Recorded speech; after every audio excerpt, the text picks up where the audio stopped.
Should Ireland bring in age verification on porn sites? Irish porn star Daly is on the line. Obviously, I'm very pro-porn. Also, on the other hand, then I'm here to protect children no matter what. Children are the number one priority. They shouldn't have access to porn. I just don't understand how they're going to police this. If kids want to see this stuff, they're going to see it, but ultimately it comes down to parents to police it, really. There is a problem with children accessing pornography. Porn is a caricature, an acting of sex. It's not the real thing.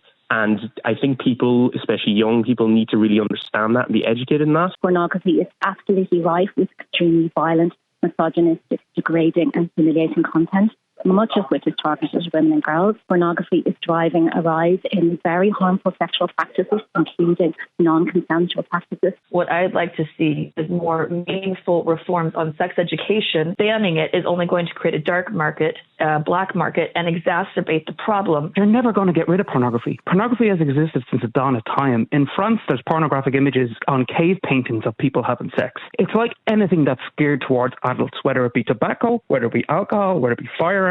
It needs to be regulated and it needs to be tightly controlled. Of course, it's there, and of course people will want to access it and there will be a demand for it. But is it not too prevalent and too easy for children to access right now? Absolutely, and that's why I would encourage what France has done and what the UK has done and what I hope Ireland will have to do eventually.